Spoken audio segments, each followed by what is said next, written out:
주님께서 마땅히 합당히 받으실 만한 영광과 찬양을 주님께 올려드립니다. 당신의 의로우심과 성실하심을 찬양합니다. 이 시간에 주님께서 주의 말씀을 통하여 우리의 심령을 회복시켜 주시옵소서. 감사드리며 예수님의 이름으로 기도했습니다. 아멘. 다음 주는 추수감사주일로 저희가 드려지게 됩니다. 하나님께서 1년간 우리에게 주신 은혜를 기억하면서 그 놀라운 은혜에 감사하는 주일입니다. 오늘 본문에서는 진정한 감사를 한 여인이 등장합니다. 이 여인은 자신의 가장 귀한 것을 하나님께 아낌없이 드림으로써 예수님께 감사를 표했습니다. 그런데 함께 있던 자들이 그녀의 행동을 비난합니다. 그리고 예수님께서는 그녀의 행동을 높이 평가하면서 이렇게 말씀하십니다. 온 천하에 어디서든지 복음이 전파되는 곳에서는 이 여자가 행한 일도 말하여 그를 기억하리라. 아멘. 오늘 말씀을 통해서 우리가 드려야 할 진정한 감사가 무엇인지 함께 살펴보고자 합니다. 먼저 오늘 일어났던 이 사건이 언제 일어났는지 함께 보시겠습니다. 1절 보시니까요, 이틀이 지나서 6월절에 일어난 일이다 라고 표현하고 있습니다. 예수님이 공생애를 시작하시고 총 3번의 6월절을 겪게 됩니다. 오늘 나와 있는 이 6월절은 예수님의 십자가를 지시기 전에 있는 6월절로 마지막 3번째 6월절입니다. 많은 사람들이 이 6월절 절기를 지키기 위하여 예루살렘으로 모여들었습니다. 이 거룩한 절기에 누구보다도 거룩해야 될 이 순결하고 성결하게 준비되어야 할 종교 지도자들이 예수님을 죽일 음모를 꾸미고 있었습니다. 6월절은 이스라엘 백성에게 있어서 가장 중요한 절기입니다. 출애굽기를 보시면 애굽에 놓였던 이스라엘 백성을 하나님께서 어떻게 구원하셨는지 나옵니다. 하나님은 모세를 통해서 이스라엘 백성들에게 특별한 명령을 하십니다. 어린 양을 잡아서 그 피를 문설주와 임방에 바르라. 그리고 그날 밤 사망의 천사가 애굽 땅에 지나갈 때 어린 양의 피가 발라진 집은 그냥 넘어갔습니다. 이것이 바로 6월절의 의미입니다. 이 절기는 단순한 역사적인 사실이 아닙니다. 그 이상입니다. 애굽으로부터의 독립기념일, 우리나라로 치면 광복절, 그 이상의 의미가 담겨져 있다는 것입니다. 영적인 의미를 가지고 있는데요. 요한복음 1장 29절에는요, 세례 요한이 예수님에게 대해서 이렇게 말씀하고 있어요. 보라, 세상 죄를 지고 가는 하나님의 어린 양이다. 고린도전서 5장 7절에는요, 우리의 6월절 양 곧 그리스도께서 희생되셨느니라 라고 증언하고 있다는 것입니다. 출애굽기의 첫 6월절 때는 어린 양의 피가 이스라엘 백성을 사망에서 구원했듯이 우리 성도인 우리에게 6월절은 예수 그리스도의 피가 우리를 영원한 사망에서 구원하신다라는 것입니다. 이것을 굳게 믿으시는 성도님들 되시길 주님의 이름으로 축복합니다. 두 번째는요, 이것이 어디에서 일어났느냐를 이야기하고 있는데 3절을 보시니까 베다니에서 일어났다. 그리고 나병 환자 시몬의 집에서 일어났다라고 표현하고 있습니다. 예수님께서는 6월절을 앞두고 베다니에 계셨습니다. 이 베다니의 뜻은요, 가난한 자의 집이라는 의미를 가지고 있습니다. 실제로 이 베다니는 예루살렘에서 2km 정도 떨어진 곳에 있었는데 주로 나병 환자들과 같이 사회적 약자들이 모여 살던 동네입니다. 이스라엘의 정결법에 따라서 사회에서는 격리되어서 살아내야 했던 사람들이 성전 제사장의 판결을 기다리던 마을이었다라고 표현하고 있습니다. 또한 죽었던 나사로가 예수님께서 살리셨던 이 죽었던 나사로를 살리셨던 동네도 베단입니다. 이 나병 환자 시몬이 불치의 병에서 치료받게 되자 그 감격을 가지고 감사의 잔치 자리를 마련했던 곳이 이 베단입니다. 당시 율법에 따르면 나병 환자와 함께 식사하는 것은 부정한 행위였습니다. 여기서 우리가 주목할 것은 하나님께서는 가장 위대한 일을 종종 이런 보잘것없는 곳에서 일으키신다라는 것입니다. 예수님께서는 예루살렘 성전에서, 그리고 권력자의 저택이 아닌 소외된 이의 마을인 베다니에서, 그리고 더구나 나병 환자였던 이 시몬의 집에서 식사하기를 주저하지 않으셨습니다. 이는 예수님의 사역이 당시 사람들이 보기에는 얼마나 파격적이었는지를 알 수 있습니다. 이런 식사의 자리에 무명의 한 여인이 등장합니다. 요한복음에 따르면 이 여인의 이름을 마리아라고 표현하고 있습니다. 이 마리아는 누구냐면 죽었다 살아난 나사로의 누이입니다. 그녀는 매우 값진 향유 옥합을 가지고 나왔습니다. 그의 가치가 300데나리온이라고 표현하고 있습니다. 한 노동자의 1년치 연봉에 해당하는 값진 물건이었습니다. 마리아는 이 향유를 예수의 머리에 부었습니다. 당시의 문화에는요, 귀한 손님이 집에 찾아왔을 때는 향유를 몇 방울 머리에 떨어뜨림으로 환대를 하였습니다. 그러나 이 여인은 지금 그 옥합을 깨트려 향유 전체를 아낌없이 부은 것입니다. 그녀의 풍성한 감사는 정말 귀했습니다. 그러나 그의 감사가 불편했던 사람들이 있었습니다. 4절과 5절 말씀인데요, 우리 한번 같이 천천히 읽겠습니다. 시작. 어떤 사람들이 어찌하여 이 향유를 허비하는가?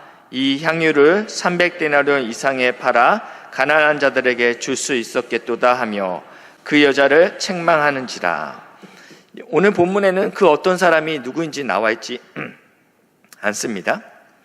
그렇지만 이가 화를 내고 서로 말했다. 그러니까 혼자만의 생각이 아니었던 것입니다.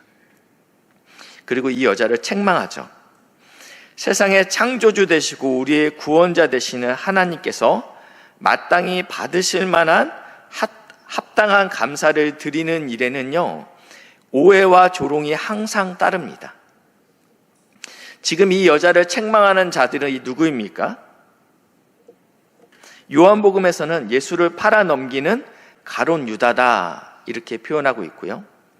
마태복음에서는 예수님의 제자들 복수형으로 쓰여 있습니다. 가룟 유다뿐만 아니라 그 자리에 있었던 대부분의 제자들이 이 일에 대해서 불편했다라는 것입니다. 믿지 않는 사람들이나 하나님을 알지 못하는 사람들의 조롱하고 책망하는 것은 어떻게 보면 당연한 일입니다.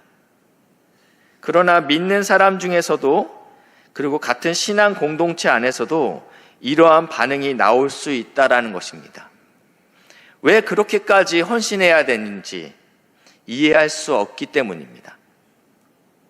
이것은 마치 밭에 보아가 감추인 것을 발견한 사람이 자신의 소유 전부를 팔아서 이 밭을 사려는 행동을 보고 보아를 발견하지 못한 자에게는 이것이 어리석어 보이는 것입니다. 보아를 보지 못하면 이해가 되지 않는 행동이기 때문입니다. 우리는 예수님을 어떤 사람은 교회는 다니고 있지만 단지 좋은 스승 아니면 본받아야 될 위인 정도로 바라본다면 우리의 헌신과 감사는 적당한 선에서 머물 수 있습니다. 그러나 이 주님이 우리의 만왕의 왕 되시고 만유의 주 되시고 나의 구원자 되심을 깨닫는 자는, 이 보아를 발견하는 자는, 우리는 그 가치를 발견한 자만이 합당한 감사를 올릴 수 있다는 것입니다. 이런 제자들이 보인 반응과 비슷한 사건이 사무엘 하에도 나옵니다. 엘리 제사장 시대에 블레셋과의 전투가 있었습니다. 이때 번개를 가지고 싸웠던 이스라엘 백성은 처참하게 패하게 됩니다. 그래서 이 번개가 블레셋 땅에 들어가고 그 후로 이 번개는 여러 곳을 떠돌다가 다윗이 왕이 된 후에는 이 번개를 다시 예루살렘으로 모셔오려는 시도를 합니다. 이를 위해서 준비팀만 3만 명을 꾸리게 됩니다. 그리고 새로운 수레를 준비하고요. 오케스트라를 구성해서 여호와 앞에 노래를 부릅니다. 그러나 이 첫 번째 시도가 실패했습니다. 이 새 수레를 끌던 짐승이 뛰자 법궤가 떨어질까 봐 이것을 붙잡았던 웃사가 즉사했기 때문입니다. 시간이 흘러서 여호와의 법궤를 다시 예루살렘으로 모셔오려는 두 번째 시도를 합니다. 이번에는 하나님의 말씀대로 법궤를 수레에 싣지 않고 레위지파 사람들이 메어왔습니다. 그리고 다윗은 여호와 앞에서 힘을 다하여 춤을 추었습니다. 그는 이스라엘 역사상 가장 위대했던 왕입니다. 그러나 그는 하나님 앞에서 가장 작은 어린아이가 되었습니다. 그는 백성들 앞에서의 체면이 중요하지 않았습니다. 그는 하나님 앞에서 춤을 추었습니다. 마땅히 모든 찬양과 감사를 받으실 만한 하나님 앞에서 온 마음과 온 몸으로 감사했다라는 것입니다. 이것을 본 이스라엘 백성도 하나님 앞에 함께 즐거워하며 환호했다라고 성경에 쓰여 있습니다. 그러나 딱 한 사람, 다윗의 아내 미갈의 반응이 냉담합니다. 사무엘하 6장 20절 말씀인데요. 쉬운 성경으로 준비했습니다. 우리 한번 같이 읽겠습니다. 시작.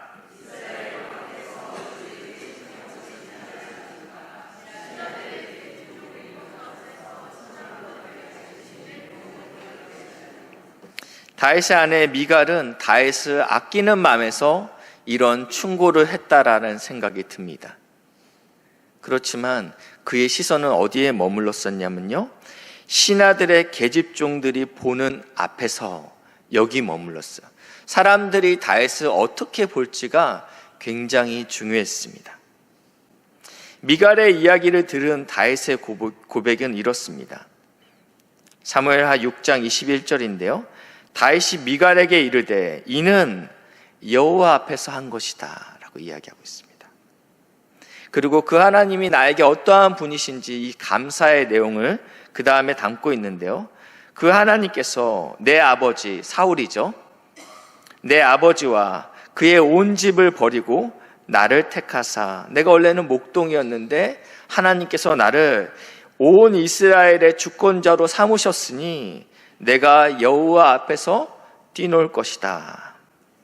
다윗은 누구 앞에서 뛰놀았습니까? 사람 앞에서입니까? 여호와 앞에서 뛰놀았습니다. 그래서 어린아이처럼 뛰놀 수 있었던 것입니다.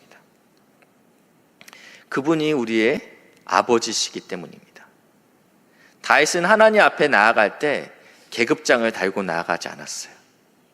그래도 내가 이스라엘의 왕인데 내 체면을 챙겨주십시오라고 이야기하지 않았다라는 것입니다.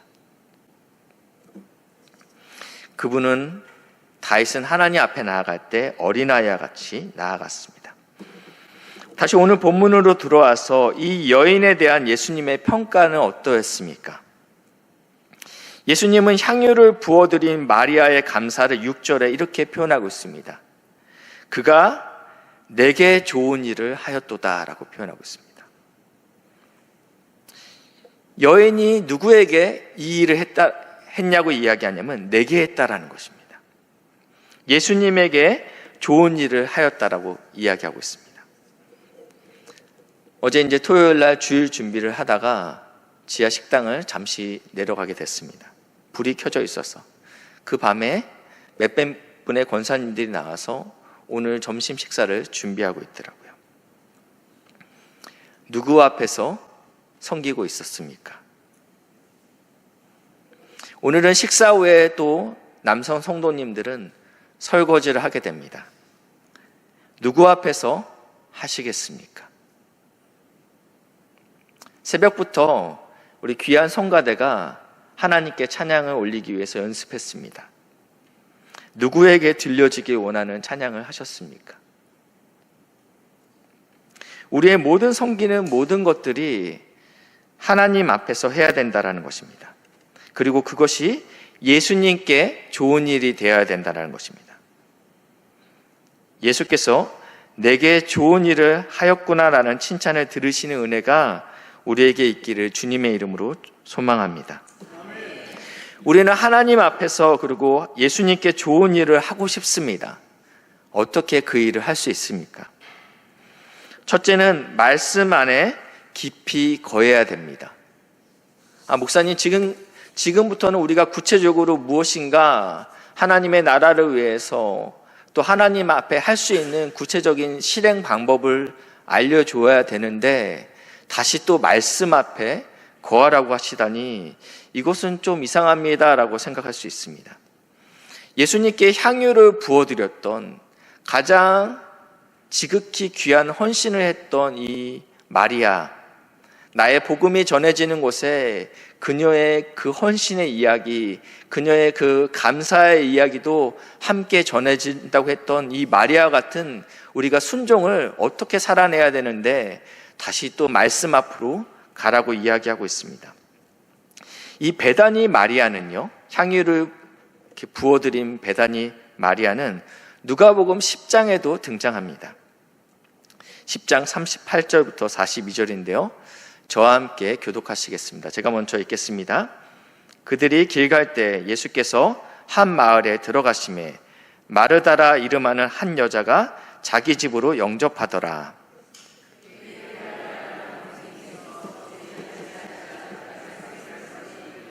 마르다는 준비하는 일이 많아 마음이 분주한지라 예수께 나아가 이르되 주여 내 동생이 나 혼자 일하게 두는 것을 생각하지 아니하시나이까 그를 명하사 나를 도와주라 하소서.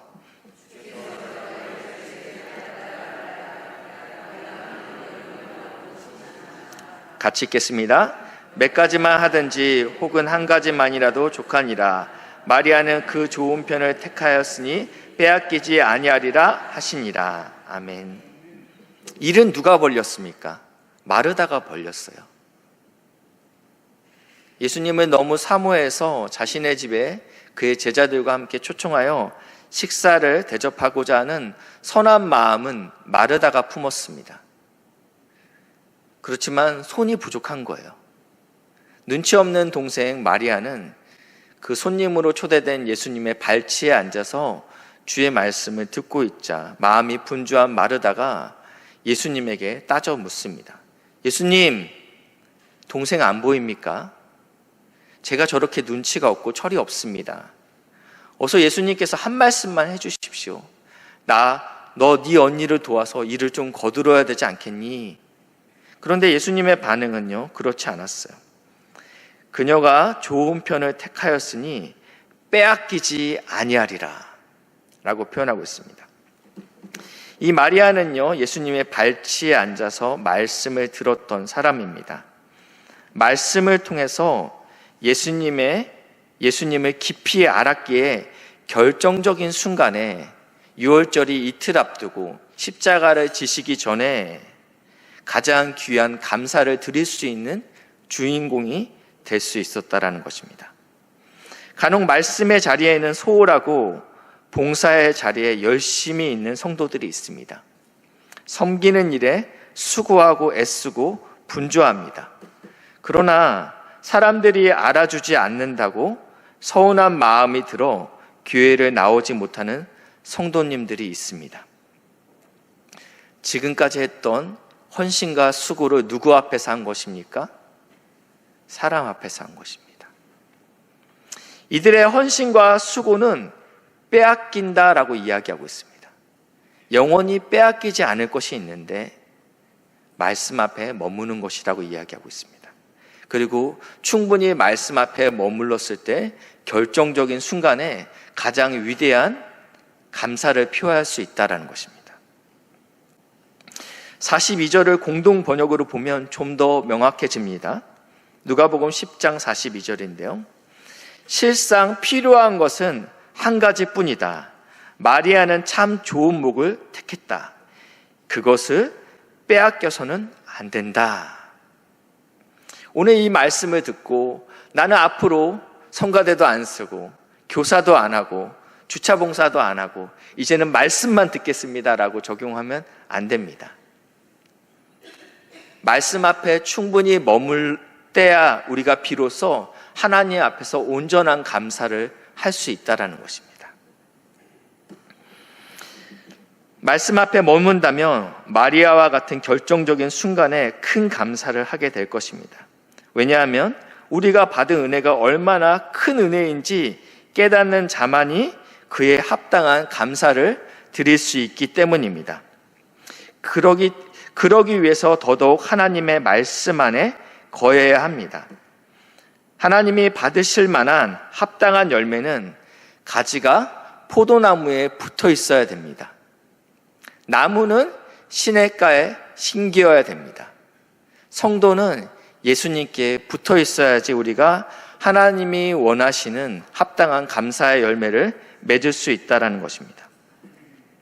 이 구체적인 방법이 주야로 말씀을 묵상하는 것이라고 성경에서는 이야기하고 있습니다. 본질로 돌아가라는 거죠. 우리가 하나님께 헌신해야 되고 열매를 맺어드려야 되지만 그 본질에는 예수님께 붙어있지 아니하면 이것이 가능하지 않다라고 이야기하는 것입니다. 두 번째는요, 우리가 어떻게 진정한 감사를, 하나님이 기뻐하실 만한 감사를 드릴 수 있습니까?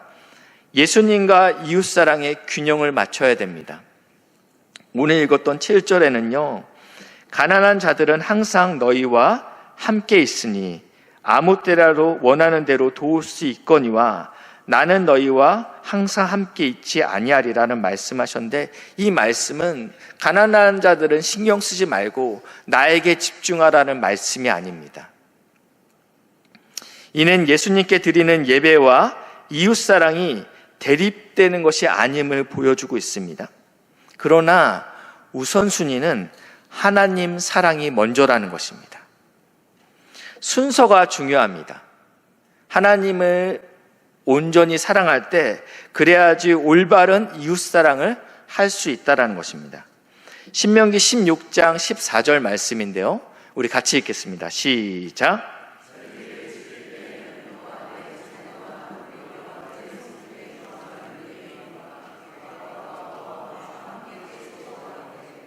아멘. 하나님께서 이스라엘에게 허락하신 절기에는요, 늘 언제나 사회적 약자를 고려하고 있었다는 것입니다.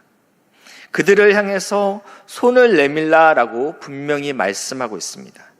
눈에 보이지 않는 하나님을 사랑하는 가장 확실한 방법은 내 주위에 있는 약자를 향해서 우리가 하나님의 사랑을 부어야 된다는 것입니다.